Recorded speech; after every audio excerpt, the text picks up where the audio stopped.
Yeah, Poor mom is always like talking around me, and she's like, "But you can't put that on the pod." I'm like, "You don't have it. It's in our contract. Like whatever you say, it's like Siri. We're always listening, and it's always available for the pod." So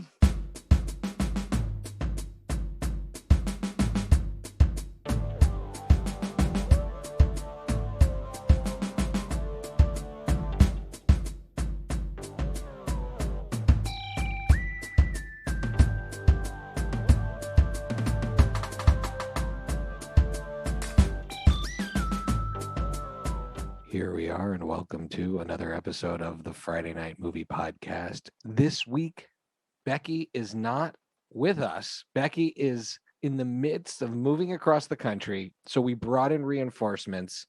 Lily, I brought to us an incredible, not replacement for Becky, but someone to carry the torch, actor, model, and Clubhouse Queen, Jenny Anne Hochberg. Welcome, Jenny. Thank you so much. I'm being called a Clubhouse Queen. I love Queen. So I'm like, Clubhouse Queen, I'll take it. And I call you Clubhouse Queen because you are that Clubhouse, this new app that everyone thinks is hip. Jenny was there before all of you. And we've been hosting, as I've mentioned on the show, this weekly 90s chat. So we're going to bring some of that spirit today to the podcast. And we're also going to get to know Jenny, who's extremely accomplished and has some really fun stuff to talk about, including her mutual love of Queen. In fact, let's just start there. Lily, you're a big Queen fan. huge Queen fan. Thanks to you, Shai, big brother. Really? I think probably most of the music I ever listened to, or it like, besides like our parents putting on James Taylor and like Paul Simon throughout our childhood, I think every other more or less music that I've gotten into is probably because of your influence. But yes, that would be one of the bands I would say if I ever could like bring a band out. What's your favorite Queen song? I mean, "Don't Stop Me Now" is pretty amazing. Someone else was their favorite too. That's mine. Don't stop me now is definitely mine. Although Hammer to Fall. So good. Yeah. So good. I'd say those two. I can't get enough of that and Break Free. Break Free. Yeah. I worked a temp job once, and I had an audition after in the middle of the day, and so I couldn't dress up. So I had like a 60s outfit because I had to do with the audition. And so I drew a mustache on my finger like this, and I had a Post-it that says Freddie Mercury and Break Free. That's awesome because that amazing video, right? The videos when they're all in drag, right? Trying to be like him in the woman's wear. But there was somebody who actually came as Freddie Mercury that day, and he beat me. But I was like, you know what? Who's better? Like, who looks really more like Freddie Mercury? I think that's a deep Freddie Mercury cut to come as Freddie Mercury in the I Want to Break Free video. That's amazing. I was just the Freddie Break Free, and he was like the white tank top, Live Aid. Right. That's an easy Freddie that's the easy Freddie way out. I'm sure Rami Malek, that's not what he showed up for in his audition. He was okay. Well, what did you think of the Bohemian Rhapsody? I love. I thought you did a great job. I love that movie, and I think Rami Malek's. I mean, you're an actor, so this is the epitome of armchair, quarterback opinion. I think what I love about Rami Malek's performance, who I just saw in a movie last night in Little Things, which maybe we'll talk about later in the Rex. Okay. He's such an incredible, like his physical acting, like the way he moves his face and his arms and his muscles and his body, to me was like, it was like watching an action movie. Now it was filmed by an action director, but and everything Rami Malek did as Freddie Mercury in that movie felt like the intensity of some sort of amazing martial artist. And so that to me, like, broke through all of the other stuff around that movie was that performance. Yeah, I totally second that. I saw the movie in theaters, I think 4 times, and I went to it was around the SAG Awards, so a lot of these were free, but the first time I saw it was in IMAX, which was worth it. And then the second time I went to a sing-along version sponsored by SAG, and they gave out purple glow sticks, and the movie like stopped working halfway through. There was a problem with the reel, so someone started doing an AO chant, and I was like, this is the most Rocky horror that we could get to Bohemian Rhapsody. But then, so I saw Queen twice. 2019, I had 2 very kind friends that took me and had amazing. So Adam Lambert and Queen. Yeah, it was Adam Lambert. I wish Freddie Mercury came back from the dead. And right. It was a holographic version of him, but Rami Malek and two of the cast members of Bohemian Rhapsody were there. And so all suddenly there was a blackout moment where they were like taking a 5-minute break, and they were just I forgot what number they were about to do, but then all suddenly I see people going up to like a dark stage and taking pictures at Madison Square Garden. I'm like, why are you all taking pictures of a black stage? And then I saw, oh my God, it's Rami Malek. Get out. It was so it was like Inception, like a dream within a dream within a dream. And I'm like, oh my God, you're here and Queen's here. And oh my God. It was amazing. Did he do a song? No, he just was there watching. Just hanging out. And like that's awesome. One of the other cast members, and Lucy, who played his girlfriend in the movie, she was also there. And just watching them, they left like that's his girlfriend in real life. Yes. I don't know if they were still together, so I didn't want to spread false rumors. But Lily's in charge. Lily will spread all the rumors here. You don't have to speak ill about your colleagues. Right. But they were there they left in the middle of the last song or second to last song, I think, so that way the crowds wouldn't swarm them. But it was and also it was the best concert. It was just like Brian Mays went all the way up to the top of the stadium, the top of their screen, and had like rotating planets around him while he played like a 9-minute guitar solo. That's awesome. That's awesome. I love Queen. That's so great. I'm glad we can bond around that. Okay, let's talk about you, the actor. Yes. Right. You have been in Parks and Rec. You've been in Law and Order SVU. I would say we've seen a few SVU episodes. You've been in a bunch of other things, right? But those are two that I think many people who listen to this will know. But on top of that, your moment in Parks and Rec that stands out is meta on many levels for us. A, because we're huge Parks and Rec fans. B, my sisters often mock me and call me the Ben Wyatt of this podcast, and end of our life, not just the podcast. And you have a scene with him, but on top of that, it's this whole like Washington political scene where you play an intern, Talia the intern. I think it's Talia, right? Wow, you got the name and everything. I love when they have they get there's a nice Jewish character. I remember it. And so you play Talia intern, and that scene is staffer. I was supposed to be like a coworker of his. Oh, okay, got it. Because you're talking. There's a press scene. Like you're saying, we need a quote for the Times or for the Wall Street Journal or something like that. Like that's what's going on there, which is like what my actual day job life is like. Is the person who goes and says, "We need a quote for so and so. Can you come and do this, or can you go in this?" So you interrupt the couples as they're about to. I don't. John McCain comes in right after you leave. That's normally your job. Right? More than. Oh yeah, absolutely. The more famous people come in right after I leave. In the coat closet. Okay. Yeah, exactly. My job is interrupting people's lives to say, "Can you please go do this meeting?" So. Okay. Anyways, so that scene means a lot to us on many levels. I know. But big picture, you as an actor, what do you love to do the most as an actor? Like what is most exciting for you and fun for you as an actor? Okay, so I actually just had an audition, and I won't say what it is or what it was about, but they gave you so much free will to do whatever you kind of wanted with the character.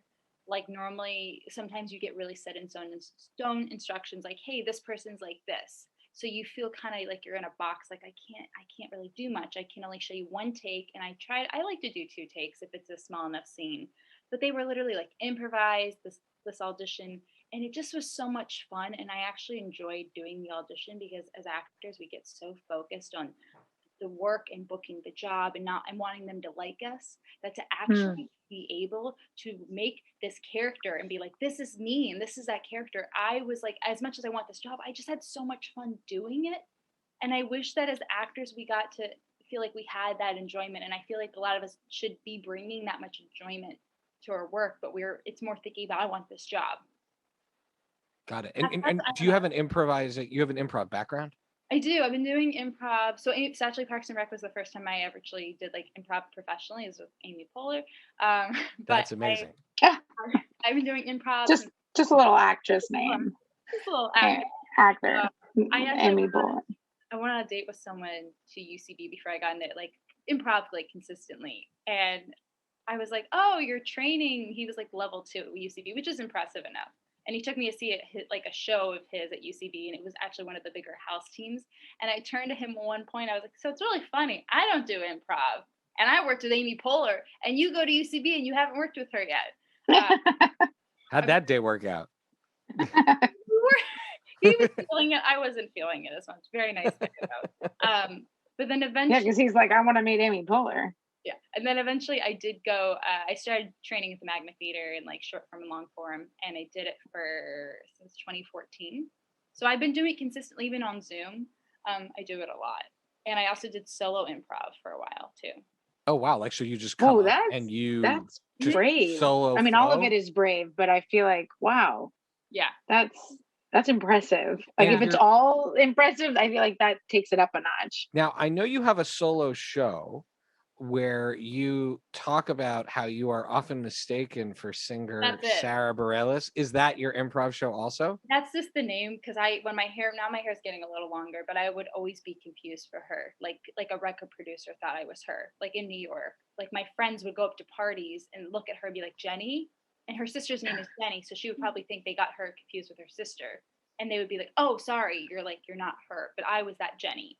And so I thought I need to make a name as a joke. So I would go in the audience and I'd be like, hey guys, so my name is I am not Sarah Bareilles. And the audience would take a second and be like, oh, ha, ha, ha, ha, ha, that's funny. And then I get a suggestion. It had nothing to do with Sarah Bareilles. It more so had to do with, that was just the name of the running joke that I used. That's good. That's a good, sometimes when we're watching, well, Lily also mixes up actors all the time. Like in fact, in the earliest episodes of this podcast, we did a whole episode talking about one actor, and then in a movie, and then No, that was Becky. That was Becky that time. Oh, that was Becky. And I did it too. Okay, fine. Becky and I both do it. Yeah, she confused. Now I don't remember either one of their names. It's just two bald guys. Anyways, the point is that whatever. Sometimes we'll refer to someone I also as do the not so and so, and then they transition to then being their actual person, right? Like at first, Josh Lucas to me is the not Matthew McConaughey, but now he's Josh Lucas, right? So one day there will be a not Jenny Anne Hochberg somewhere. There probably is already. Probably is. Now you're for real. Wait, do you sing also? Do, but I don't say I do it professionally. I've been trained since I was 16 to do it, but I just, because I compare to most Broadway performers I know. Like really quickly with the Sarah Bareilles thing, just to give some context, my improv show would normally be like, I would always play like a 16-year-old boy or girl trying to like make moves on my crush, and would always end up making out with myself. So I would do this thing, and then I would turn and switch sides.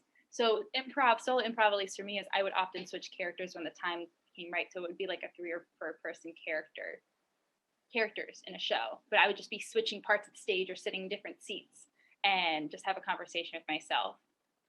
That's a lot to keep track of. That's awesome. Yeah, I was gonna say, are you trying to make it sound like that it's not a big deal? Because it sounds like I would just switch characters. Like it's not like I did a complicated one-woman show. I'd be like the mom would be like, I brought you some cookies and some milk for you and your girlfriend. I'd be like, Mom, like leave me alone. Oh, that's it.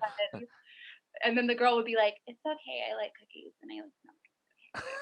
That's what I would do. So wait, what was your question, Shai? I'm sorry. Oh, my question was, so not only are you an actor and you've been on one of our favorite shows, but you coach people, right? Like you train people on a regular basis to go and prep. And specifically, I'd love to know is, because you were talking about this head game of like just going and acting versus trying to get the job. What's the advice you find yourself giving most to people as they prep for this job where they're like being evaluated as a person, in this very specific, critical way? So I do audition technique. I call it audition technique because audition technique, and this got brought up. I was a reader today for some casting people, and this got brought up where this casting person said some really great information where they were like, auditioning, you shouldn't view it as separate than the job, because a lot of actors will come and they work and they'll be like, you could tell they're auditioning. You can tell they're in front of a blue screen. You can, like I have, this is real, it's not fake, so everybody knows. And you could tell it's an actor auditioning versus this is an actor where you just take the job and you just put it in front of a blue screen. So you paint a world around you. So it no longer looks like an actor who's auditioning. And this casting person made a really good point today by bringing that up, because actors often view it as this is an audition. And I say audition technique because it's a specific form of acting where you take what you're going to do on set. You take like it looks like it's real life, like you're a person living in a situation. You're going through things. It's not acting, it's behaving. It's just thinking and then letting those thoughts affect how you say those lines. But this specifically, you have to also, with audition technique, is paint the world. Like there's certain eye lines you have to use. There's certain body positions you have to use that you wouldn't, like on set, I would be turning to the side of me and talking to someone in a car next to me. But on an audition, I would place them, I would turn my chair a little bit crooked and I would look at them off camera a little bit more. So I train actors, I teach and I coach actors with auditioning. And the main thing I hear a lot is, well, I want you to teach me how to book the job. I want to know how to stand out. And honestly, the best way I always tell them to stand out is just be connected from the moment you start. And just make sure you're just connected throughout the whole thing. And that's the best way you can stand out. And to book the job, the other thing is we have no control over getting these jobs. Unless you're the showrunner or producer, even then you still have to go through the network. There's so many layers. We have no control. And that's where it went back to that audition of you actually get to enjoy this moment. We all want the job, but in this moment, I get to act. And this part is mine until I have to send the self-tape off and then it's no longer my role. That's the main thing I teach. And then also teach them about eye lines and techniques. And then I also help actors get representation if they're looking for. I can help I can't always set up the meetings, but I can help them set up a good cover letter, set up their materials, help them find the right people. Because I switched my whole entire team last summer and I found what worked for me. So I try to help other people with that too. So it sounds like very generous on your part. Like, because I feel like I mean, I don't know. I would imagine it's extremely daunting world and daunting career path. And maybe not everyone's so interested in helping everyone in that kind of scenario. And so to be generous with your experience and your time and in that way, even if I'm not saying like you're doing it for free, but I'm just saying like even just choosing that as something to do with your time, because something like that you do because you want to, not just because you could get paid to do it. And I think that that's, pretty nice message to send out there that like, if we help each other out, you're just kind of fermenting that environment of kind of having each other's back and guiding people through like what I imagine are very rough waters in the entertainment industry. Especially if it's been like a few years that you've worked, it can be really hard when you're like, oh my God, what am I doing wrong? And you have to, it's like having to remind yourself, okay, I'm doing the right thing. Okay, I'm making the right connections. I mean, like I've been in that place. And even I've had a couple talks this week with some really like people who you would think would be working all the time with these amazing resumes, with these amazing representation. And they're having months of being like, okay, like what's happening? Like they're having meetings with their reps and it's the work never stops is what I've learned. And I'll say to them, wow, with your resume, you think like things would be different. But then I remember it doesn't matter how impressive someone's resume is. Like I've been working just as hard as other people have, sometimes longer, sometimes shorter. And the resume I don't think should matter because we can't control when we book work. And I remember after I booked Parks and Rec and I Googled like, how do you set up a cover letter? How do you reach out to reps? I had to do all that Googling with very few people helping me. I didn't have a Clubhouse, which Shai and I use a lot. I didn't have the resources that I have. And in Clubhouse, I always say when I'm hosting acting rooms, hey guys, whenever I give information, I don't mind helping you. I do have like a business coaching thing outside of it. So I'll give you free information here. But when you reach out, it's more of a coaching session thing. I always let them know that. I wish I had someone like me when I was first. Right. There's so many traps or things to mess up in if you don't know the way around the business. Well, that's okay. So that is so awesome that you're doing that. And I feel like in this era of Clubhouse, you're probably speaking to people all over the country in a way that you probably never would have before. Now, what people don't also know is that it seems like you also have spent some time in space. And that's because you are the face. I definitely wanted to ask you about this. So you are the face glad Shai brought this up. Central Core novels. So when people buy a novel from this series called Central Core, for example, The Cold Between, Remnants of Trust, or Breach of Containment, there is a badass woman on the cover that is one of the characters, and that is you. That's me. It's just really funny. I didn't know those people were real people. I knew Fabio was real. Fabio is real. No, they are real people. By the way, the fact that he made a career out of book covers, now that I've done a few, is really impressive to me.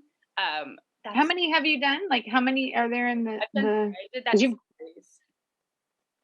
How many? Oh, sorry, I did 3 book covers. It was an entire 3. series. Yeah, I was like a space captain. And that stuff. Like, it's amazing. It looks like a movie poster is what I hear the most. I was going to ask you, do you have them like framed in your house? Like, they're pretty amazing. I mean, I might just do it because I love them. Please frame them for me. I would be so. They're very cool. That's the one thing I hear the most is from people. Oh, I didn't know those were real people when I started doing them. I was like, yeah, I didn't know either. And also, one of the poses I had to hold, which is the second book cover, I was like lying on my side. The photographer, I shot with the same photographer every single time, and he was fantastic and he was so nice. But like, there was a certain position I had to lie in to get like shooting in space just right. And I had to there's a stool that they use. So I had to use one butt cheek and one hip the entire time. And let me tell you what a great butt workout I got doing that. Because you can't hold anything else because the hands are up in the air holding the fake gun and the legs are shooting out, and to hold that position for like an hour with the face having to do the work too. It was a workout. Oh, wow. And are you, I'm curious, are you, when you're posing, are you with your counterpart on the cover or not? It was COVID safe even before COVID. Right. Okay. Because I mean, I thought maybe you were standing adjacent to these people, like the way that. And on the cover of The Cold Between, is that Mac from Parks from It's It Always looks Sunny? like him. It looks like Mac from Always Sunny, but it looks like Rob McElhenney. I wish no. But the third girl was on the third book cover, and the girl who's with me, I actually knew her, and I didn't know she was doing it with me until the book came out. That's so cool. That is hilarious. What's the name of your character? So when you do your Comic-Con appearances, people. I think it was Elena. Okay. I think it wasn't Elaine. It wasn't like Seinfeld. It was Elena, is what I love the author's name. I know, she's a great name, right? Elizabeth Bonesteel. Yeah. Like, that is quite the name. That is amazing. And I just have to say, in The Cold Between, which probably Remnants of Trust, I've really gone deep with these, okay? Remnants of Trust, I think, is my favorite cover.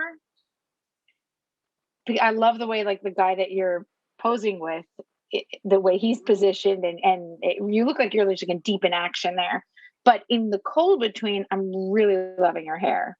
Like, I just love your look. Like, I assume when this is made into a movie, they're casting you, obviously, as the main character. I'm off to the casting god's ears, is what I hope happens. I'll take a Hunger Games role. I'll take it. That's awesome.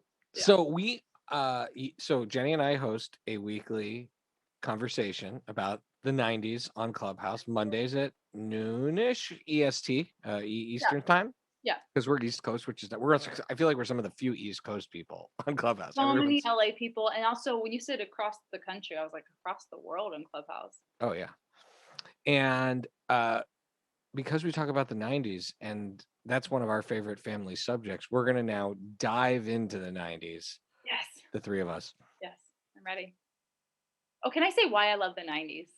Why do you love the 90s? Because we were teenagers in the 90s. We're a little older than you. And I feel like we tend to mostly talk about the 80s. So when I asked my husband the questions that Shai's asked for today, that he has written down, I was like, I ran them through my husband. He's like, so, but can I answer for the 80s? And I was like, no, we gotta talk. We always talk about the 80s. The 90s are really, if you think about it, what we lived.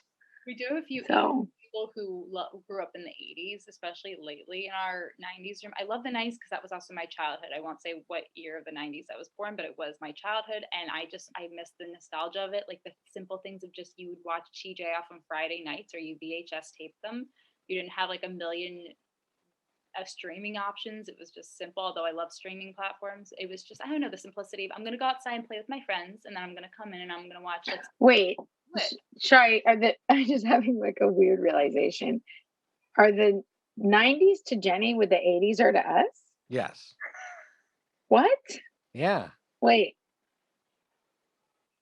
seriously? Yeah. Just realized. I'm a baby. Yeah, I mean, did you but not? The 90s are, but I don't know how old Jenny is. But we all have affection. She's in the Elizabeth Bonesteel series. She looks eternal. She's a space goddess. I don't know how old she is.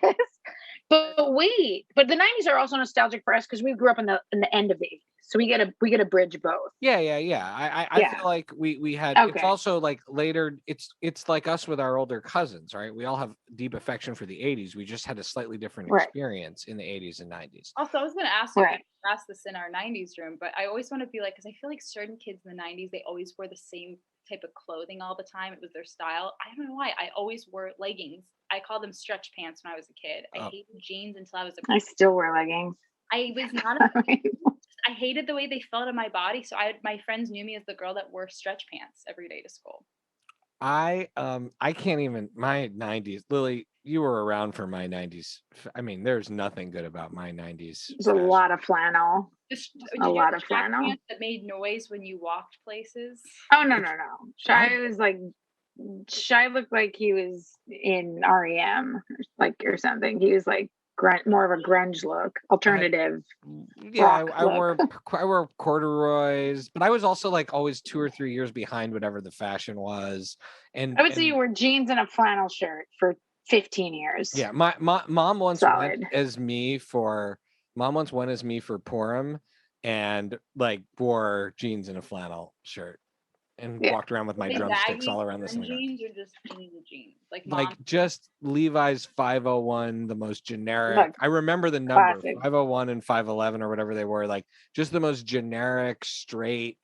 Like I didn't even know what like boot cut was or skinny jeans or any of those things. Wasn't a thing. Was it a thing in the 90s? I feel like boot cut. No, jeans. Not skinny jeans. No, definitely not skinny jeans. They were more bell bottomy. Like you wore bigger jeans that got ripped a lot at the bottom. Like that was and I wore. Right. Stepped on the bottom, on the back of. You stepped on the bottom. Yeah. And for boys, it was more like low hanging. Like if you lift up your shirt, you'd see a bit of the underwear and a bit of the butt. That never stopped. No. Yeah. And I had plaid Converse, a lot of plaid. I had plaid Converse. I had plaid Vans. See that? That's hip. Yeah, that's quite hip. I love Vans. We weren't. I own Vans now. In my 40s, late 30s and 40s, I discovered Vans and realized how awesome they were. But I didn't own them.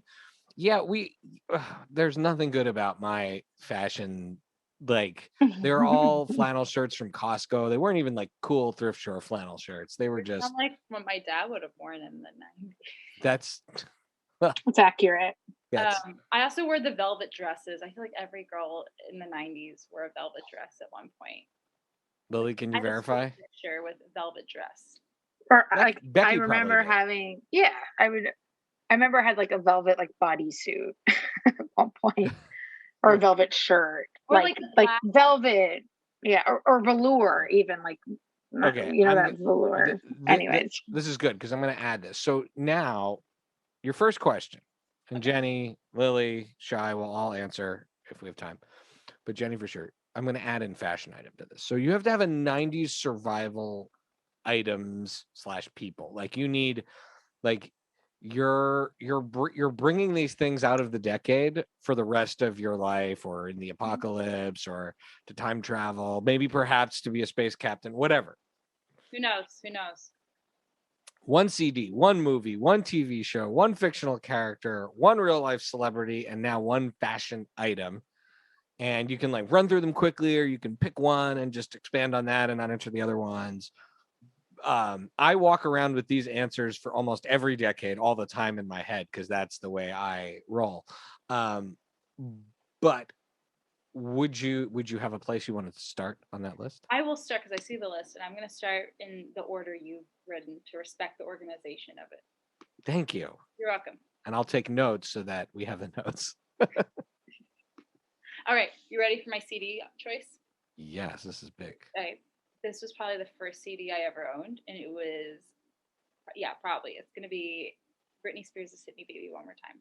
This, like, the CD, that would be my go-to. I had the VHS documentary of her, like, in the pink crop top and the jean shorts where it showed making "Hit Me Baby One More Time," and sometimes, like, I had that for so many years, and I watched it probably every Saturday. Awesome. All right. We had a documentary about Paula Abdul. Do you remember that, Lily? We had her like video collection. Do I remember? Are you kidding? The straight up video. We watched that a lot. Incessantly. A lot. All right. She's amazing. Your movie. Very good. Me. Oh, so okay. We're not going around. Oh yeah, let's go around. Fine, we'll go around. Well, hey, look, we're with an improviser here. We'll go around. All right, Lily.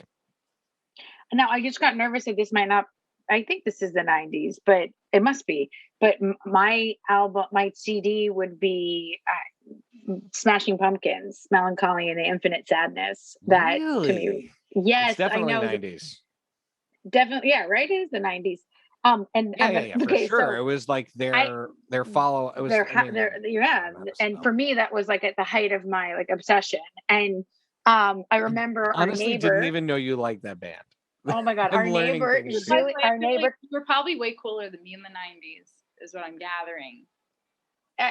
Apparently, I was older. I was about to say yes. Significantly older than you. But so our neighbor, so we grew up in Quebec, right? And our neighbor in Montreal, and our neighbor Julien Lucier, who's French, made me a tape, like a double-sided tape of Melancholy and Infinite Sadness. And like he was our neighbor. I remember he gave it to me, and I played it, and it blew my mind. And his bedroom and my bedroom, had a driveway, and so like I remember listening to it and him like being across the driveway in the window, being like, so, and I remember being like, amazing. And then Shai, John Cusacked you like from the 80s and held the stereo outside. I hear the stereo. Exactly. I made a lot of mixes for people of all relationships. Many of them women I had crushes on. Aww. And then I got the double CD. Did you get that for me, Shai? I don't remember. I must have bought it. I don't know. I had the CD after that had the tape. And the CD, like, and I listened to it and used it so much that like at one point I left it somewhere where I got a bit melty, like the plastic on the CD case like melted a little bit. And okay, and so wait, I'm gonna say that, or because I always break the rules, and this is for Becky. Becky will know, like, we listened to the shit out of all of her CDs, which is crazy. Is Lisa Loeb, who we were, and like the extreme from Smashing Pumpkins to Lisa Loeb, I am aware of that spectrum of music listening. But oh my God, did we love all of her albums and her, and that is quintessential 90s. You watched that's for Becky. She was in later on, like in the early 2000s, that she did on. No, I didn't even know that. Yeah, it was like one music. But that's how one season. That and I Love the 90s on VH1 is how I kind of found out how she was, because I think she was before my time a little bit. I think I was still listening to Barney when she was doing very Reality Bites era, right? Because her song was on the on the soundtrack for Reality Bites, and so that how we were introduced to her, and then we're obsessed with all music. Which, by the way, I'm amazed you like think about the movies my kids watch and don't watch. You were probably 9 or 10 when you watched Reality Bites, because you saw it before I would have been I was a bit older. That movie's what, 94? You weren't that much older. Anyways, all right. I remember. I think it was 94 because it was right after Winona Ryder and Johnny Depp broke up. Because I love Johnny Depp, so I also got to know Winona Ryder's work, and I watched Reality Bites then in high school. I remember. Yeah, so maybe I caught it. It might be 94, I think. So it is 94. So it's pretty close to when you were 10. I gotta go. I was 12. For me, I have to go 12. with a foundational album of just my whole life, even though there's so many it could be, and it's REM's Automatic for the People. REM. Like And REM to me, absolutely, for the 90s, but also life, is really my most important band. But in the 90s, when I was coming of age, Automatic for the People, that was the first one of their albums I owned. That's a real life-changing album, so that always has to be in my... Do you remember the Full House episode when Joey, the Smash Club's supposed to have the opening, and Joey was like, I got REM, and it's 3 older women in blue like shirts, and they're triplets. They're like in their 60s. Remember this? No, but that's amazing, and I need to rewatch that. All the cool people in the club were like, ew, we don't want that. And then later on, they're like, yeah, they're good. That's amazing. No, my REM pop culture references from that time was, of course, in the 90210 episode where they play Losing My Religion, when I think Dylan and Brenda break up. And in an episode of Saved by the Bell, the college years, Zach goes through this whole thing of trying to get tickets to REM for him and the 2 different girls he's playing off of each other. And then they take the tickets and they go without him. I remember that. That was peak popular REM. Okay, one movie to bring with you in your 90s survival kit. Okay, I have 3. Can I give 3? I mean, you can do whatever you want. You're the guest. Lily's going to break the rules. I break the rules all the time. The rules, that's why I'm breaking the rules. I'm going to say Reality Bite. I have 4, actually. Reality Bites, Empire Records, Drive Me Crazy with Melissa Joan Hart, and Titanic. I don't know if it's a little sad for me to watch now, but as a child, I was at every sleepover because Leo, I had a poster of Titanic in my basement. Titanic was our main sleepover movie. Becky saw it 4 times in the theaters as a teenager. So yes. Becky was a huge fan of Titanic. I don't know if she feels that way now, though, but back then, I would say it was a big deal. So my music teacher in elementary was like, okay, guys, Jenny, you're going to pick the song this week. We can either do some of my favorite things from Sound of Music, or we could do My Heart Will Go On from Titanic. And I go, because I love Sound of Music. I was a little, I don't know, maybe dorky in elementary school. I was like, we're going to do Sound of Music, some of my favorite things. And the reaction in the class I got was, why would you do that? I already kind of picked on, so I was like, sorry. But then, like, the next week, someone else chose that song, and everyone actually enjoyed it. So I wasn't completely hated the entire music class.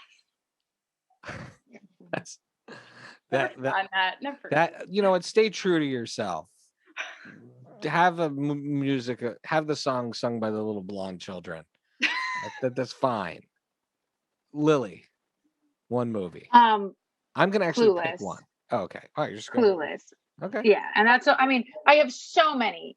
I mean, Clueless, Empire Records would have been another one. Tommy Boy would be another one. Like, there's just so many. I mean, Reality Bites also. I really love Gattaca. It's like one of my favorite movies. You could meet one person from Empire Records. Who would it be? This is the Clubhouse person of me coming out. That's a good question. We should ask that question. Because I know who I would choose, but you have multiple options. You have, Empire Records owner. You have the guy Liv Tyler ends up with. You have the one who's just like, I just want to, like, I missed the days of vinyl. I mean, what's his name? What's with today? Because that's probably one of the lines I say most in my life. What about the guy? Doesn't Ethan Embry play a guy who gets eaten by Gwar? Ethan Embry, yeah, he's the rock band that went he's right, isn't he? No. Something. Sorry, I'm blanking on the name, but one of their friends. Yeah, right. I'll bring it up. But I think he gets stoned in the middle of the movie or something, and he has thinks Gwar, the band, is eating him. Yes. Right. That's what it is. I think he's one of the more lovable characters in that movie, and it's Ethan Embry. Or you could go with Warren. If Warren was over 18, it would be Warren, the kid. Warren. But I mean, and probably what's her name? Renee Zellweger's character in the end, I actually think is pretty great. At the time, I probably found her annoying, but now looking back, I think she actually is a pretty great character. Rex Manning, we can't forget because it's Rex Manning. Manning Day. But yeah, I think in the end, I would go with is it Lucas who loses all the money? Rory Cochrane is the actor. Who goes and loses all the money at the casino, and like it's his fault. You know, he's the catalyst for the whole thing. I love him. But yeah, but in the end, I think it'll always be Clueless. I think that movie is my go-to 90s movie. It's like the best movie ever. I know someone in the movie and he still gets recognized till this day. That's who? I know the driving instructor who plays the movie, and he's very sweet and he still gets recognized. I recognized him from Clueless, and he's really nice about it though. That's awesome. Anyways, mine is That Thing You Do. That movie is perfect. And as a guy who was in a band in the 90s, everything about that movie is awesome. The drummer is the main character. I'm a drummer. The era, I love the era. The music by Adam Schlesinger, rest in peace, who is just a genius. And now I'm watching Crazy Ex-Girlfriend, which he was one of the main composers on. I didn't know that. And the music on that show, the lyrics, I don't know who's writing the lyrics, whether it's him or Rachel Bloom, but just that guy's contribution to music is insane, particularly film and music. And That Thing You Do, I can quote the whole movie. Everything about that movie is amazing. And Tom Hanks. Oh. I knew the guy worked on Crazy Ex-Girlfriend. I didn't know he did That Thing You Did though. That Thing You Do. Yeah, he wrote That Thing You Do, and he's the guy from Fountains of Wayne, and he unfortunately passed away from COVID. So at 51. Oh my God. It's really terrible. Yeah. But just that. But I'm sorry I made it about that, because really what that movie is about for me is just the scene when they hear their song on the radio for the first time is. And they come into the appliance store. Yeah, and they are running and they're celebrating together. They're turning on the radios, turning up all the radios. Yeah, and that feeling is what you feel like when you're in a band, and whatever moment you have. Like, Lily, you remember when we played the Jailhouse Rock Cafe in like 1990 something? I'll never forget. Our first bar performance, which God knows how that sounds. Like paid.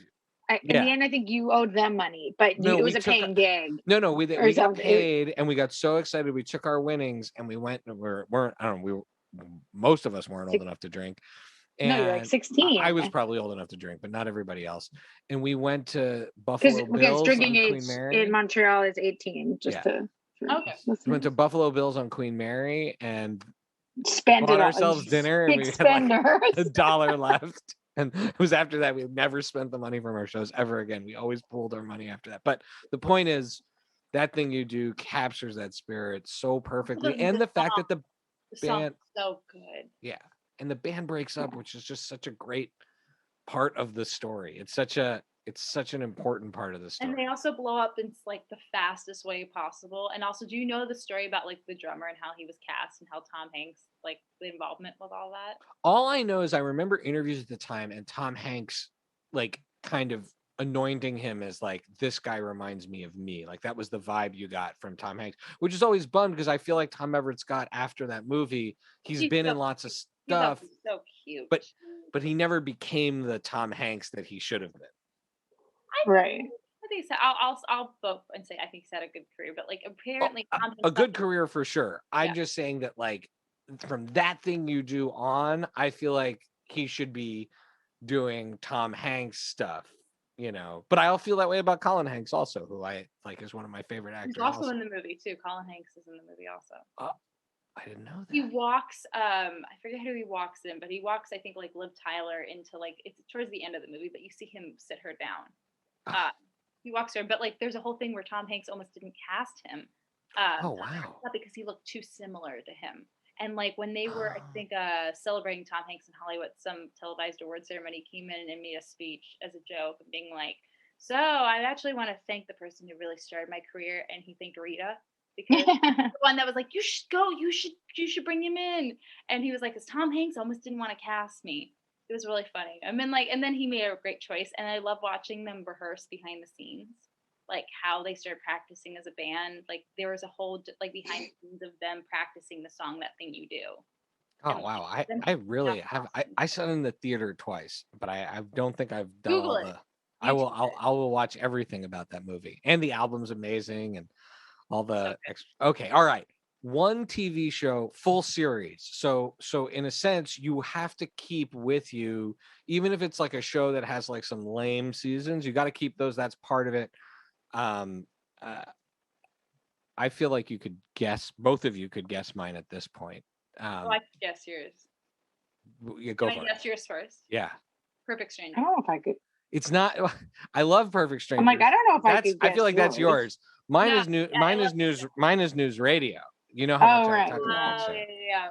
To me, news radio. When I had a breakup in the 2000s, and when my best friend and I, we lived together in college. The only we didn't have cable, and the only thing we had was a VHS of like back-to-back taped episodes of news radio, and that was the only thing we could watch. And I just laid on the couch and watched news radio for months. It was important to me. But Jenny, your show. It is important. My answer is because I really was just thinking about this. Like the shows I liked then, I feel different about now, or maybe some shows were too scary for me now versus I used to love them then. Or more shows I found more fascinating. So I'm going to go back to my 90s child self and pretend like, oh my God, this show's on the air. This is the show I wish I could VHS every day. And I'm going to have to say just the TGIF programming in general. So I'm going to say Boy Meets World, Full House, and Sabrina the Teenage Witch. And Buffy the Vampire Slayer. If I was back in the 90s, I would say those would be my four. Those are great. And I've committed to you that I'm going to watch 2 shows, by the way. I haven't made tradesies with Jenny. Lily, I've just like said I'm going to watch a couple of shows. And one That's of very them, nice of you. I know. That's a whole thing on the show. More than we ever get. Usually when you're trying to get someone to watch a show, you have to do a trade. Like I'll watch one show if you watch the other show.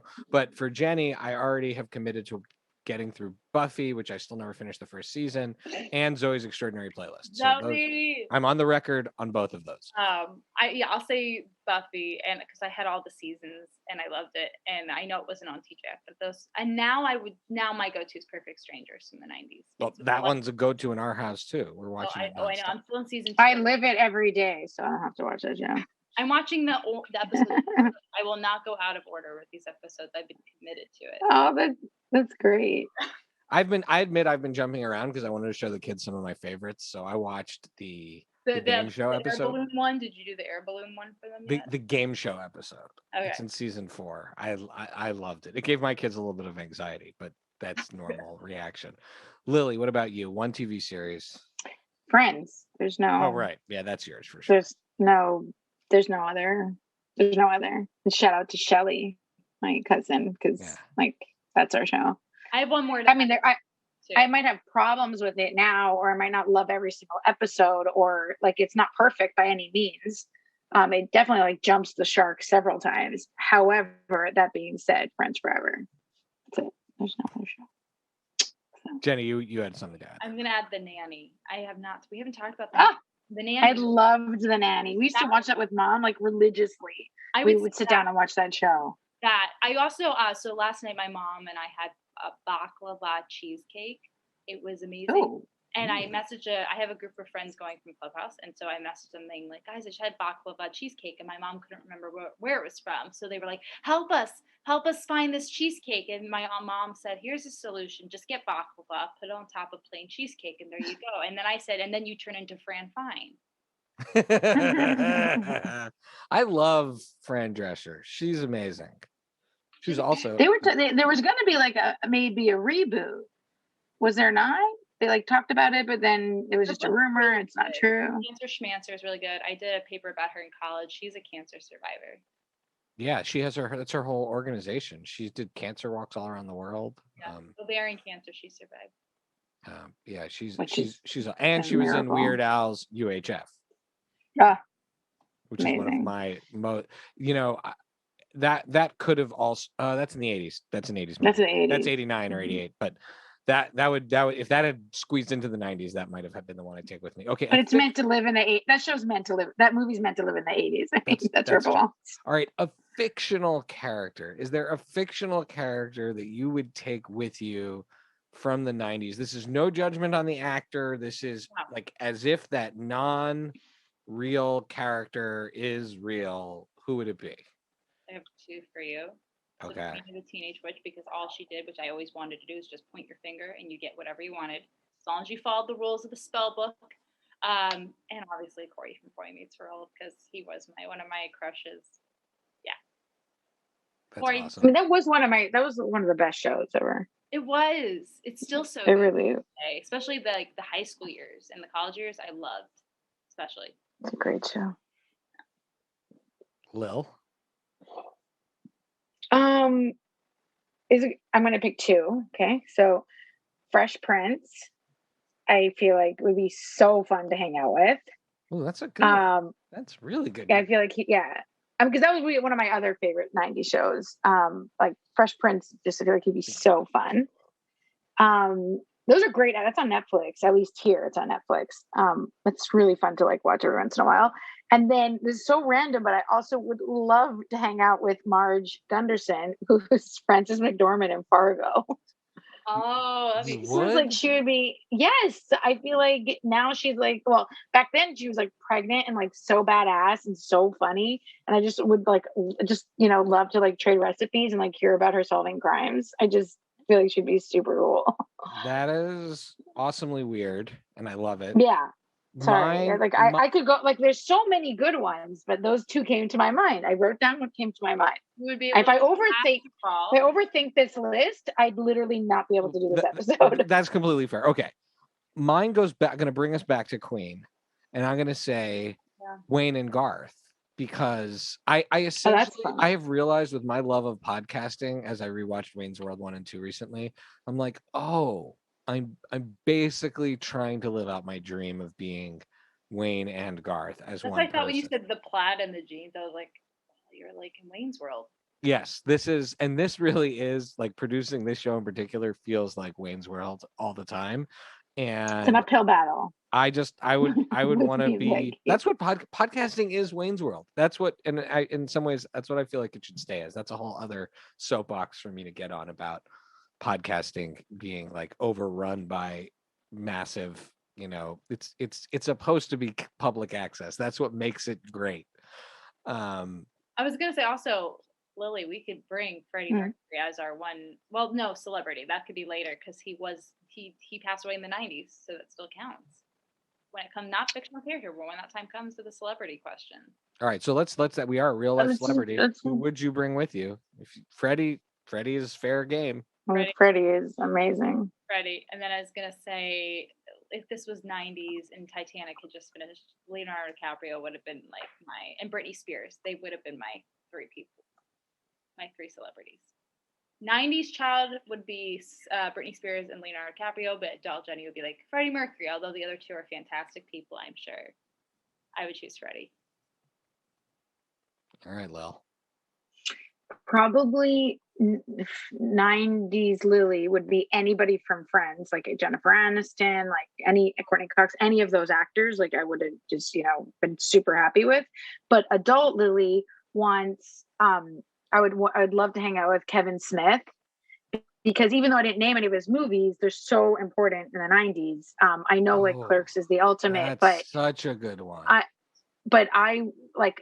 I'm a sucker for Mallrats, so I want to hang out with and I know like the big Jane Silent Bob and Clerks is the ultimate, and those are amazing movies, but soft spot always, of course, for the star-crossed lovers of Mallrats. And pretzels in the chocolate pretzels. The scene I prefer not to think of because it's so gross. That is iconically gross. Those two, that and the dressing room scene, it's like, no, I'm good. Yeah, but Kevin Smith is a genius, and he seems like a genuinely interesting, cool guy as an adult. And so, if I could hang out with him now, I think that would be amazing. As you're having this conversation, my list got growing. So I got to add Kevin Smith just because even though I don't partake in any of his recreational activities, I do. You don't like hockey? Definitely don't like hockey. I don't like hockey. Definitely. I don't like hiking. The top of that list is hockey. I don't like hockey. I don't like hiking. You're not a vegan. And I don't do any drugs. I'm not a vegan. So, but at the same time, Kevin Smith's whole guy behind the counter talking about talking about comics and Star Wars and the vulgarity that they introduced into it in Clerks, for me, Like that is the group of like, that is what I would want, as a buddy. He also seems like a nice dude. I would also take, and this might be a little tearjerker, and this is a little bit of a tribute to our mom, and that is 90s Robin Williams is so. Oh, he was on my list. He was on my list. I was thinking 90s Robin Williams. Exactly. That was on my list. And then I was like, but he's not alive. Sadly, may rest in peace. So I was like, I don't know if that counts. Right. I guess it did. We said Freddie Mercury. Right. So I put Kevin Smith, but Robin Williams was on my list as number one. Doubtfire. Yeah. Doubtfire. The genie. Patch Adams. Patch Adams is definitely not something that I. The Fifth Element. Oh, and then last I want to say is Bruce Willis, Fifth Element, and like Bruce Willis kind of. Pulp Fiction is before the Fifth Element, but Bruce Willis, when he was still doing funny, kind of smart aleck roles, like I don't know what Bruce Willis is like as a person. I have no idea if he's like a good guy. I know he owns half of Idaho, but I just thought that Bruce Willis, like Die Hard, The Fifth Element, like that sort of like smart alecky everyman cop with the dad bod, moonlighting, exactly. I just thought the whole 9 yards. So cool. Oh, the whole 9 yards. He owns half of Idaho. I didn't know that. Yeah. Well, he and Demi Moore are like the biggest landowners. That's where they raise their kids. Some crazy thing like that. Yeah. They raise their kids there, and they have a huge house there. Okay. One fashion item to bring with you from that era. Okay, I have two. And I'm going to say, because I feel like every girl is in every movie or something in school, whatever, you had this like black, like some black dress or some black shirt that was like a button down. It was like a velvet black shirt. And it was always velvet and had like red roses. You always had that sort of outfit in the 90s. I'm going to say that because that's the one I remember wearing as a kid. It was like a black button down velvet shirt with red roses. Very stylish in the 90s. And I'm going to say the chokers, the tattoo chokers that I still have. I actually went through a fad where I bought like 7 or 8 of them. And then I'm going to add, this can count as a fashion accessory, hit clips. Lily, what are those? I don't know. What are those? They're like mini little, you get a mini version of a song and it's like a little mini square, like a little mini CD thing. And you put it in a little player and it plays like 5 seconds of a song. And you had different. I never heard of that. It was like a later 90s thing, but hit clips and you could like make them attached to a keychain. So you had NSYNC's It's Gonna Be Me and you had like 5 seconds of it. And then you could play Britney. You had all these things to play in there. Yeah. That seems like whoever thought of that was like sort of half an idea that became famous. But that's something that kids growing up in the States had. Like that didn't make it to Canada. Maybe that didn't make it to Canada. That's where the Canadian and us, I think, and maybe we were like mini CD-ROM players. It was a whole. Never heard. The whole thing has like one little earpiece. You listen to it. That's awesome. Really funny. I guess I gotta go flannel shirt or the slapstick because collecting slapsticks, I think I had one, but like that was a big deal. Those were a big deal.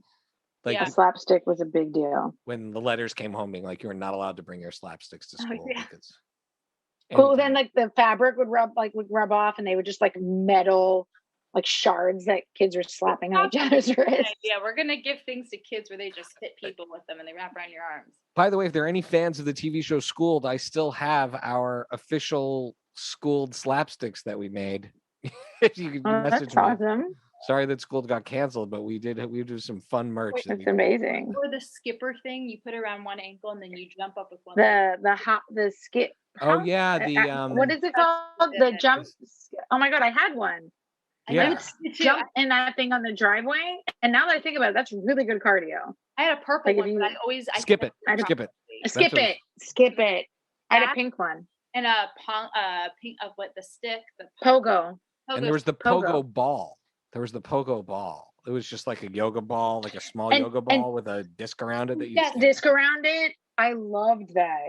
Yeah, I own that thing. Like. Now, Jenny, as tradition has it on our show, you're going to play the signature game of Friday Night Movie. Buy, rent, meh. You must assign. Well, there's different. Buy, rent, meh is the official rating scale of everything that we watch. We should say, is it a buy, a rent, or a meh? Somewhere in between. Rarely we introduce the bleh for something really bad. But In this case, we're going to throw you 3 things, and you are going to be forced to choose which one you buy, which one you rent, and which one you meh. And now meh doesn't have to be negative per se. You have to define your meh. So you have some room to play with it with meh. And the point, I make these hard on purpose. So buy, rent, meh. This was the easiest list I've ever seen. Full House, Family Matters, Perfect Strangers. I don't need to cheat on this list. Lily, then you go first. Show off. Okay, fine. I will. I wrote it down days ago, so I'd be ready. Full House, Perfect Strangers, Family Matters. List done. Full House is the greatest ever in that list. Like, you can't. It was so important in our household.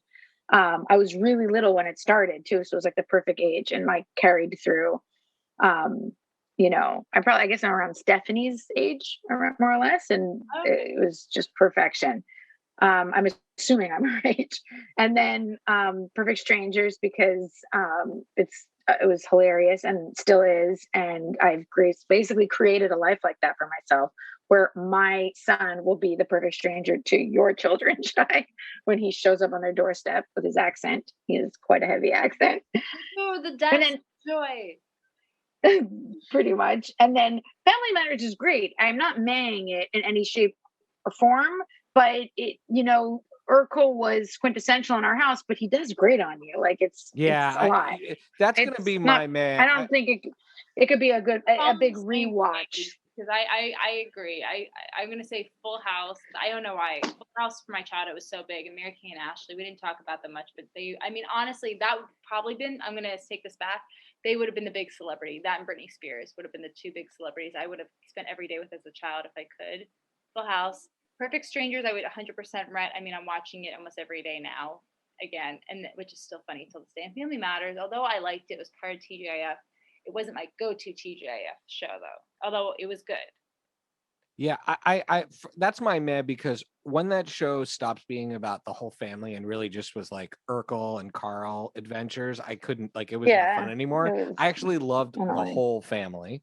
Perfect Strangers is going to be my buy right now, because like, I love Full House. You were a bit old for Full House, though, no? Like, I grew out of Full House. I grew out of Full House sooner, and now that I'm rewatching Perfect Strangers, I'm like super impressed with how well that show actually ages and how funny it is. And how I'm now becoming mom, because I'm saying things like, "Oh my God, they can't keep a straight face." Now I remember. Now I understand what mom was saying, because they are.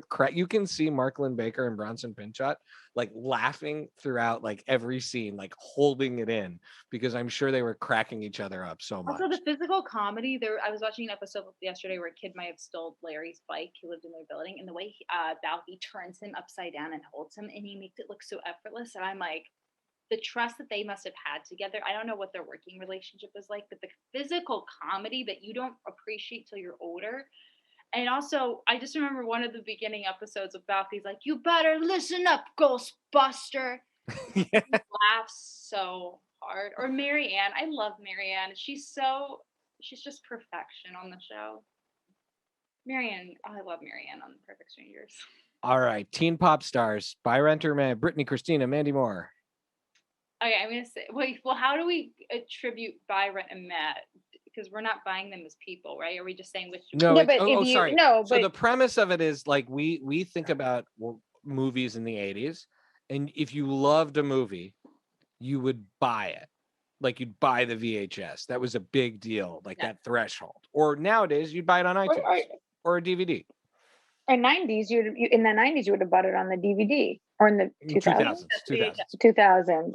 So VHS, yeah. Rent is, I like it enough to rent it, so I'm gonna put some money down, or maybe stream it would be by today's standards. And then meh is like, it could be meh, I don't care, meh, it wasn't good, meh, you wouldn't spend money on but it, I don't have meaning. It doesn't have meaning to me.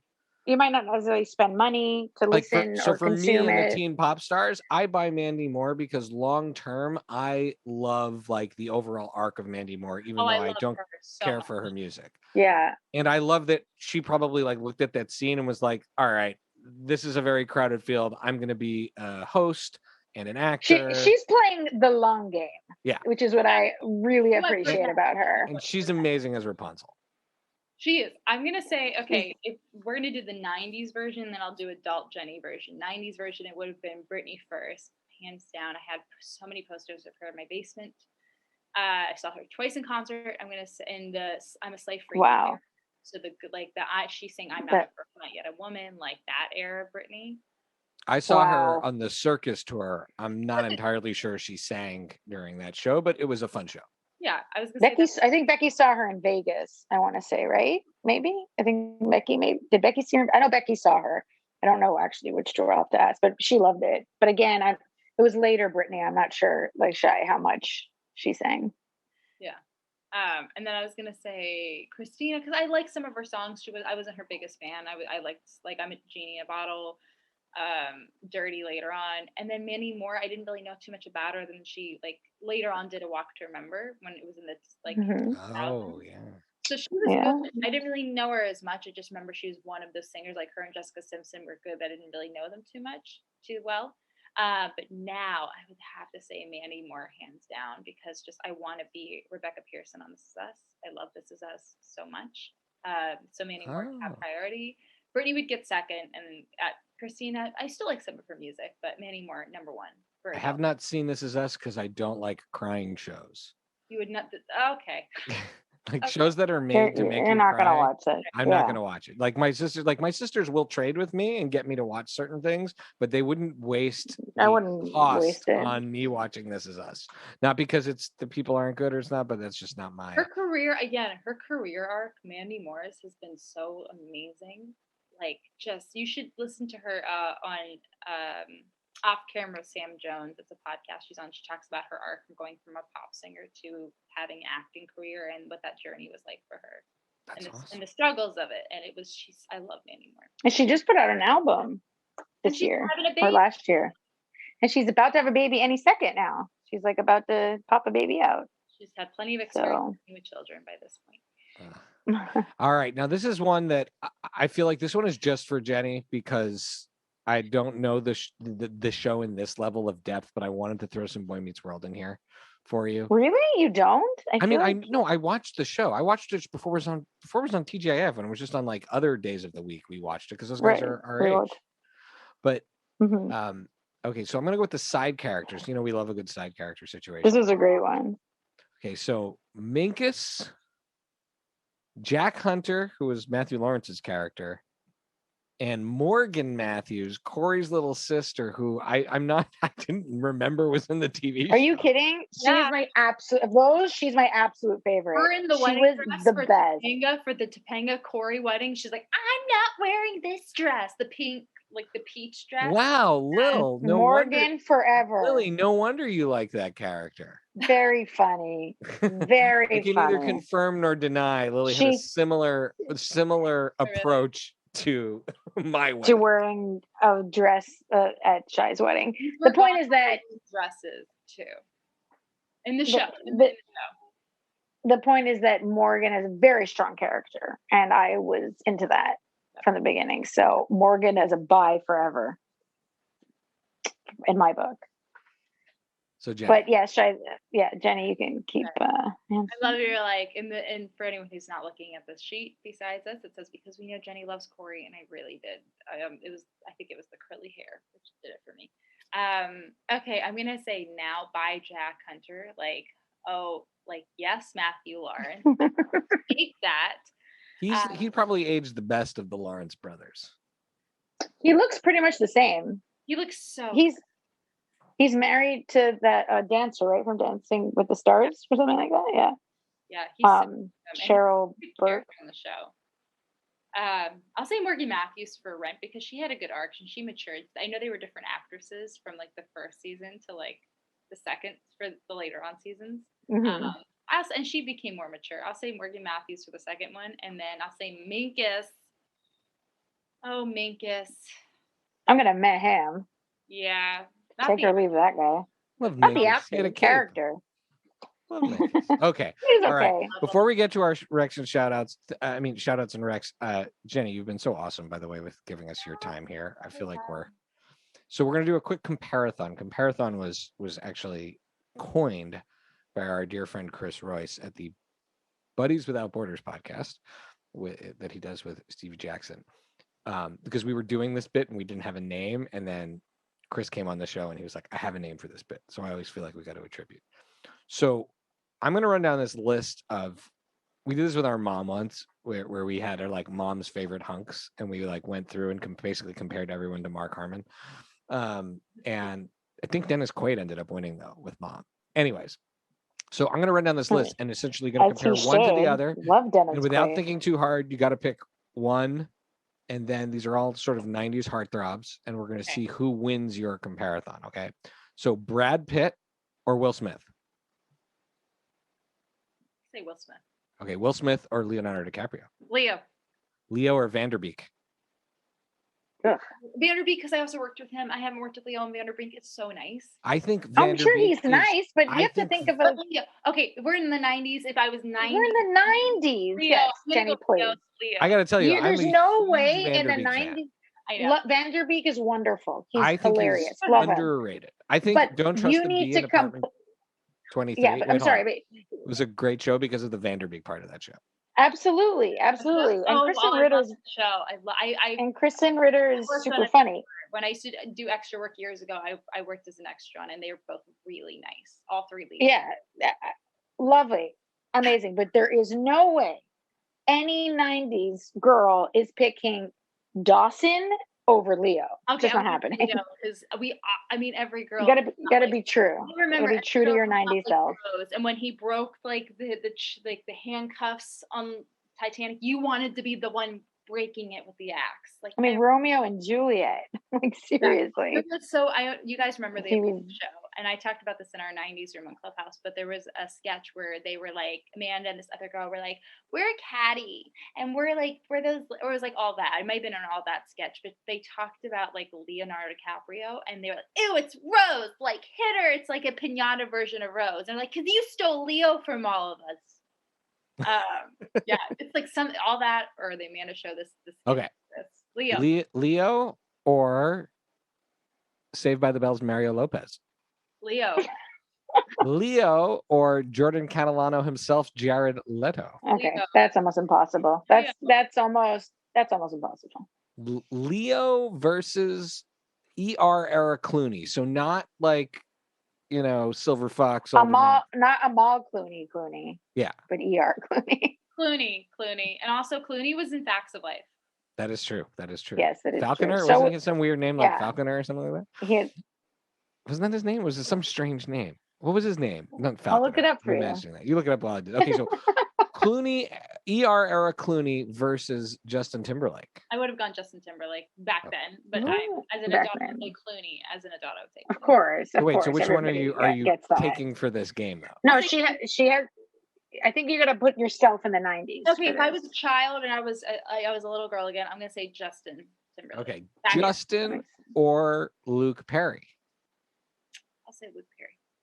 All right, Luke Perry or Freddie Prinze Jr. Luke Perry. Luke Perry or Ethan Hawke? Yeah, that's what I was thinking. Was Ethan Hawke. Reality Bites man himself.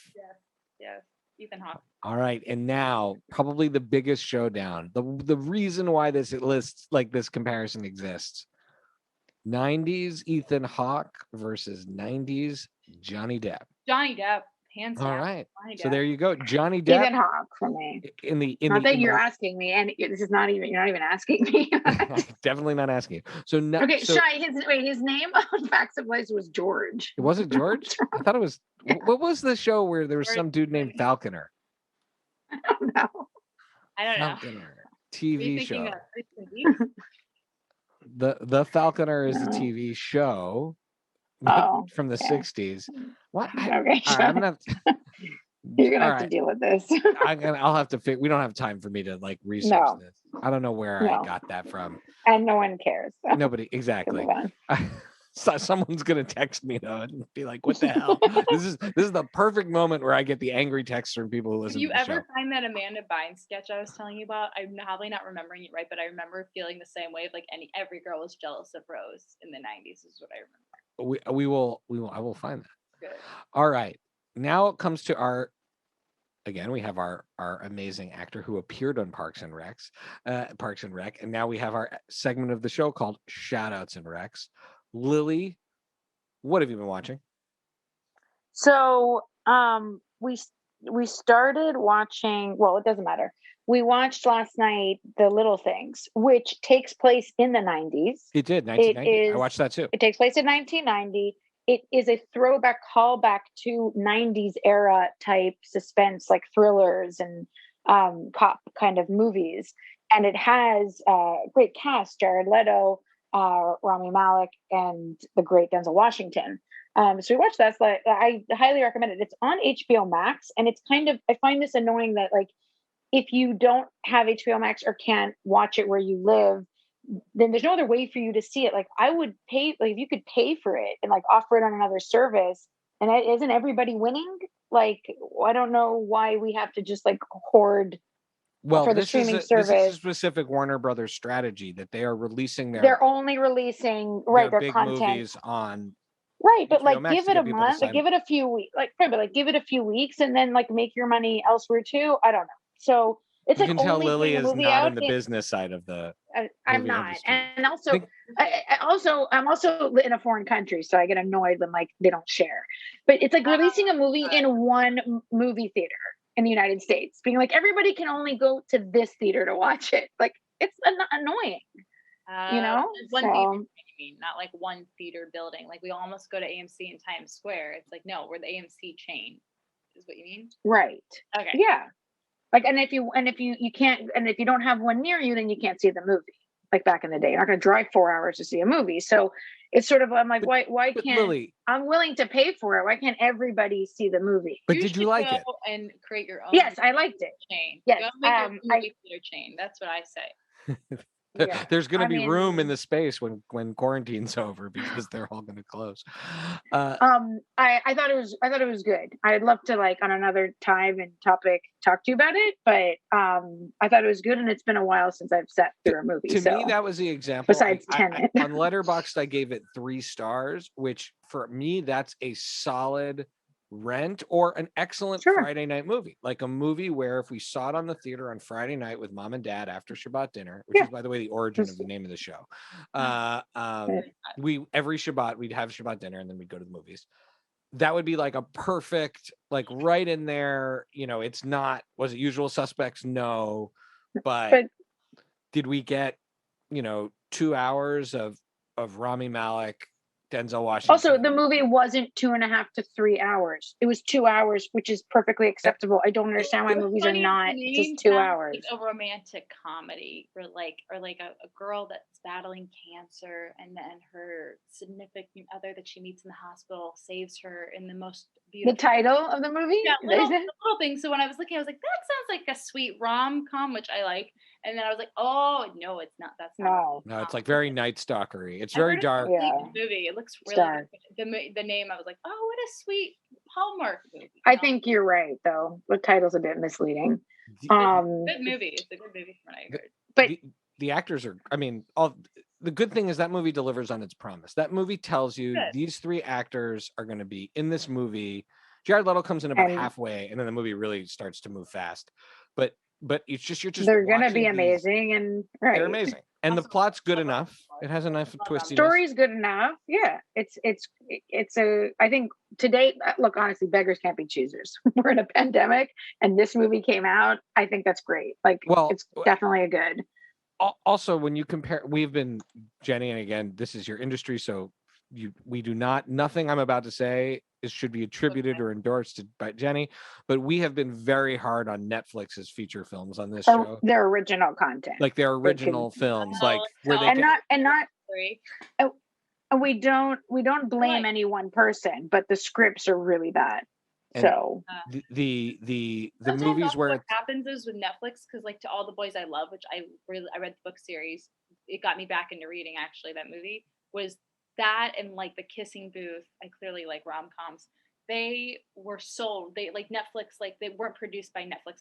I might be wrong about that, but some movies are just Netflix buys. Those are better. Yeah. Those are better. Those and are rom-coms and comedies, but specifically the action movies, Netflix movies, where they're like, they'll put like Ryan Reynolds' name at the top, and you're like, oh my god, all these amazing actors, and the movies are just unwatchable. There's the one with Thor in it that was also just like, it's amazing because they have all the ingredients. It's like Chris Hemsworth. Yeah, it's the one, they have all the ingredients. So this movie, which was a movie that was supposed to be theatrical but was released on streaming, to me was a high quality movie. Like, this was not one where I felt like they spent all the money on one star and then nothing else on the rest of it, or except for the effects or whatever. There were no effects in this movie, but this one, like, the money went into those 3 actors and it was worth it because they all well spent. They all tried. Right. You could tell they were all trying. And it was, and again, Rami Malek, like every bone of his face is so good. Actor. He's such an intelligent being too. Yeah, an intellectual. He's incredible. And Foxy, so just the way he answers questions, he's so. And he's like, at this point, he doesn't need to be as humble as he is. And I saw an interview with him talking about experience of working with Denzel Washington, and and he's an Oscar winner himself, and he just was like so humble and so interesting to listen to, and just like wanted to like share his experience on set. And I feel like that's just, he doesn't have to be like that, and it was pretty awesome. And I like that he said he's really nice. That's what I've heard, word of mouth. Oh, they said he's. I mean, it's good to hear. It's good to hear, and it was funny when he was just like, they're like, "Well, it's like working with Denzel Washington." He said something about like, "Have you like he can just chew gum," and you're like amazed. When you're working with his Denzel. gum chewing. I was like, in that movie, he's chewing gum, and I was like, I love when Denzel Washington chews gum. Just chewing that gum, and he's a great actor. Oh, he's so amazing. Anyways, but I wanted to do some recs, 90s recs that I feel like people may not have seen, and 90s is when I discovered independent film, and I like fell in love with just all these movies that I feel like are not the mainstreams. And now as the 90s get further and further away, and the nostalgia is like only, like we were talking about this, Shai, right? Like our kids won't remember like what will 90s. Make the cut, right? Because dad will mention some random movie and we'll be like, Dad, we do not have room for that. Like for the 60s stuff, right? Like, yeah, we don't have room for everything. So I talk about Billy Jack. Billy Jack, he doesn't talk about. My mom loves this movie so much. I'm interested. But like, exactly, but that's the kind of like the deeper cuts that don't make the cut. And I feel like if people maybe are needing content right now, there's not as much new stuff out, and people feel like they've quote unquote seen everything.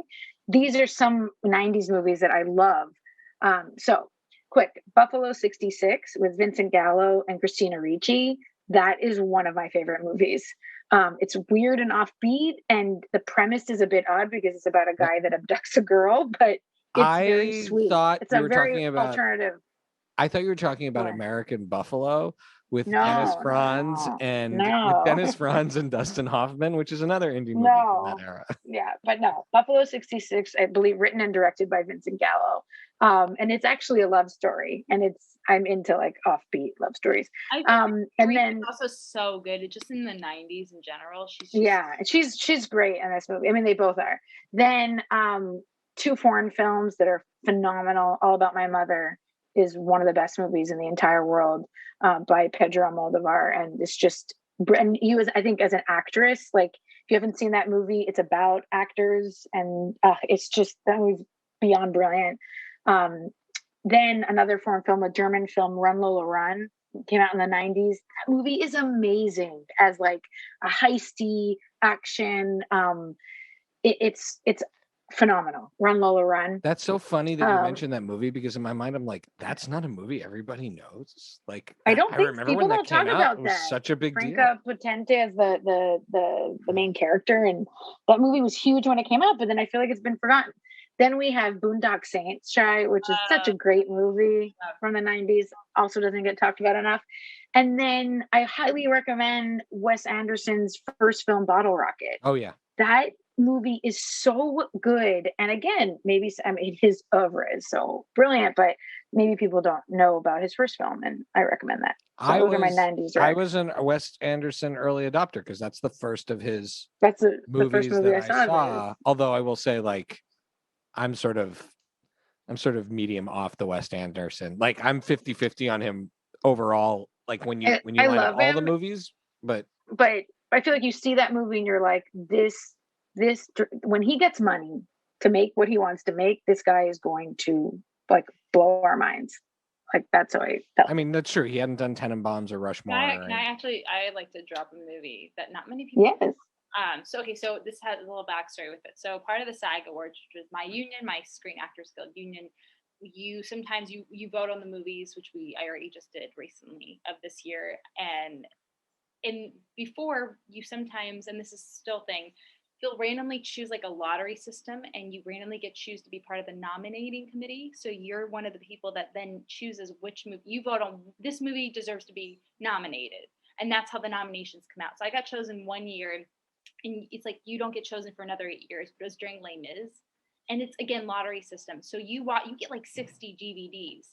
Now it'd just be screening, and there's this one movie, and I still remember. It's called In the Family, and it's about a LGBTQ couple, 2 males, and one of the males was the father of this child, and the other one was I believe he was Asian, and eventually the partner dies of the father of the actual child, and the family, the man's mother and his father were very open to his partner, and then they become very cold, and it becomes a whole custody battle where the little boy prefers the man's partner, his other father, and it's a whole beautiful story. It didn't get much love on the SAG Awards, but it did. I messaged the director and the creator and the star of it, and I just said, your picture is so beautiful, and it deserves more recognition. Everyone should see In the Family. It's so good. And this is your rec. This is my rec in 2011. It's from like 2011. Oh, okay, got it. Right. What do you have any other recs? I do recommend Zoe's Extraordinary Playlist because I lost a few family members last year to COVID. I lost all my grandparents who were surviving, and Zoe actually, I will go and clearly on record saying this, Zoe helped me and my mom get through the loss of my because it was so huge. It was so therapeutic to see. Now, I love musicals and they do a great job, but it was just therapeutic to see a mother and daughter take care of somebody, and to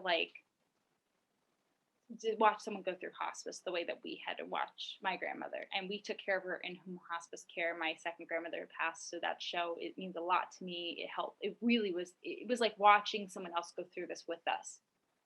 I very much recommend Zoe if anyone needs to feel a little better about lost loved ones. That's awesome, and that's part of amazing. That is part of how you have made the case. I've heard you make this case before, and thank you, A, for sharing, and B, that is part of why I'm getting back into it, because if it was so healing for you, then I gotta. I mean, what works for me may not work for everyone, I always say, but it really, like, me and my mom started watching it halfway through. I was like, oh my God, we're not alone. Like, everything was so accurate. I was like, finding the AIDS, the hospice bed. I was like, this is all that we had to deal with. Oh, wow. Yeah, it's huge. Well, thank you so much for sharing that piece. And now I have my recs, and then we'll do our socials and we'll get out. Jenny, you've been so generous.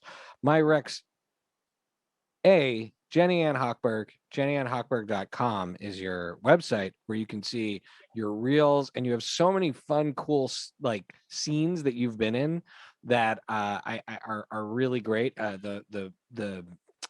Both the things like Parks and Rec, but also there are these, I don't know if they're sketches or otherwise, but it's like you in the bar with the guy, and you're like, they're really, I just love you do a lot of acting with your eyes that is really, really awesome. And I feel like in those scenes, like there's so much conveyed in those different scenes. It's really fun to watch that. So check out Jenny's reel and her stuff.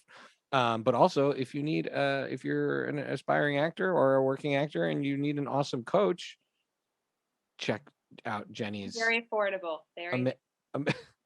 amazing stuff. Or join us every Monday at lunchtime on the East Coast to talk about the 90s on Clubhouse. It's a laid back, fun conversation. In addition to that, my recs are, I watched Look Who's Talking with the Kids, which also directed by Amy Heckerling of Clueless, which was fun for us to reminisce about. I watched this 90s Canadian horror movie from Clive Barker called Nightbreed. I don't really know why I decided to watch it, but I will say I got the director's cut, which was like 2+ hours long. And at a certain point, I just pulled the ripcord and fast forwarded to the end just to see what would happen. It was like Cirque du Soleil meets Twilight, but with every horrific, gory thing that could be in it. I don't really like horror movies.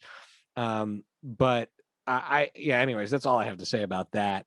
And with that, I know I mentioned JennyAnneHochberg.com, but Jenny, where can people follow you? You can follow me on Instagram, which I'm actually going to make sure I gave you the right name for my Instagram. Yes, my Instagram name is jenny.ann.hochberg, and that is my most used social media platform. That, and of course, Clubhouse. Clubhouse is amazing. If everyone can join it, please do. Absolutely. If you're listening, you don't have an invite, I get new ones every week apparently, so I'm happy to. With moderating, I don't know. I'm not the Clubhouse owner, but that's what I was told by somebody. But yeah, I get to keep inviting people. So I invited a friend on LinkedIn who would shout out a message saying like, "Hey, I need one," and this is an awesome person to be on there. So Lily, where can people follow you? You can follow me on Twitter and Clubhouse. Clubhouse, just my name, Lily Foreman, and Twitter, Chichik Gomez with a Z on the Twitter. And you can follow me at where can you follow me? At Pancake4Table, Pancake and the number 4 table on Twitter and Instagram and Letterboxd. You can also follow me on Clubhouse, Shai Corman, just my regular name. And just my name on Clubhouse too, because I forgot to say how you find me on Clubhouse is my first and last name, Jenny. There you go. It's the fact that it makes it easy to find people in a certain sense. And we always like to remind our audience that as a family, we are supporting the NAACP Legal Defense Fund and the Equal Justice Initiative, two very important organizations doing really important things for our democracy and equality and social justice. So please check those out. And if you see, if they ring something special in you, then you should support them too. And with that, the theme music will kick in from What Does It Eat? It kicks in post-production. So just act, if you will, to pretend it's there. And just bop your head as we finish the show and say our goodbyes. Thank you so much for spending so much time with us. Thank you so much. Thank you. You guys, here's my head bopping for you guys. It's awesome. Bye.